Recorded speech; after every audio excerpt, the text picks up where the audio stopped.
Hello and welcome to the Scarlet Scoop.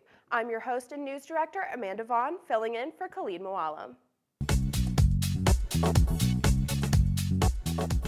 This year's incoming Ohio State students are part of the most diverse and brightest class in Ohio State's history. The average ACT score increased to a 28.9, and 62% of the students graduated in the top 10% of their high school class. In total, the incoming students come from 88 Ohio counties, 47 states, and 20 countries, with 21% coming from underrepresented minorities. For the first time in 4 years, Starbucks has released a new fall drink, the Toasted Graham Latte. Flavors of graham and sweet cream are mixed with espresso and steamed milk and are then topped with cinnamon graham crumbles. The coffee giant describes the new drink as milk and cookies, all grown up. They're marketing the latte as a less sweet seasonal drink option to the well-known pumpkin spice latte that has been stealing people's hearts for the last 10 years. If you stop at Starbucks to try out the new drink or any of their drinks, you will also notice their newly designed seasonal cup for fall. Starbucks has said that the nature-inspired cup will be available through the end of October or while supplies last. We caught up with some Ohio State students to see what they think about the new additions to the Starbucks family. Yeah, I would really open to try it. You just said like it's a alternative for pumpkin spice latte. I like that pumpkin spice latte, and if it's a less sweeter version of it, I'd really be open to try it. I haven't tried it yet, so I can't say what I think, but I'd be willing to try it. But I like the pumpkin spice latte. Like, just got on that train recently. I was always just like, normally I'm just like a plain coffee person. Ohio State has traditions that are known across the country and some that are just known to Buckeyes. Samantha Hollingshead, a reporter from our news partner Buckeye TV, spoke to some Ohio State students to see what items they have completed on their Buckeye bucket list. Any student who has stepped foot on Ohio State's campus knows that it's known for its long-standing traditions. Traditions that most students spend time participating in every year. For some students, these traditions are not new.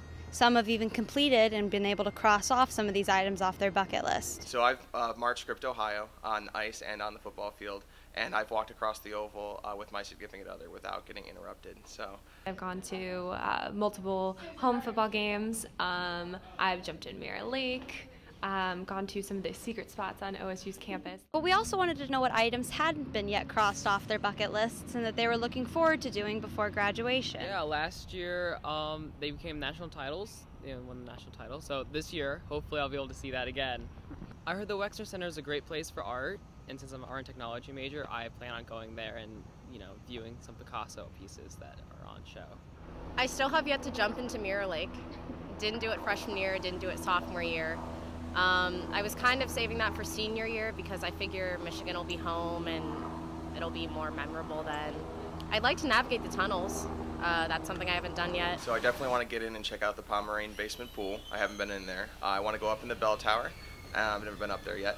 And I want to be the last surviving player in the Humans vs. Zombies game they do on campus. While we didn't cover on, the list does go on. To all you freshmen out there, make sure you get to work.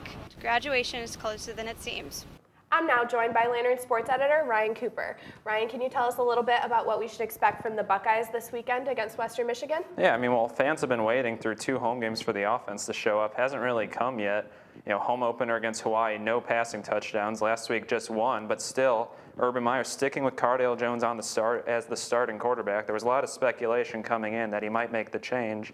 In the last game against Northern Illinois, it was Jones being pulled after 1 quarter, basically, for J.T. Barrett. But still on Wednesday, Meyer saying Jones is the guy, and he's going to have a chance to turn that around against Western Michigan, which comes in with a pretty bad defense. They gave up points to some teams, such as Georgia State, that they really shouldn't be giving up as many points to.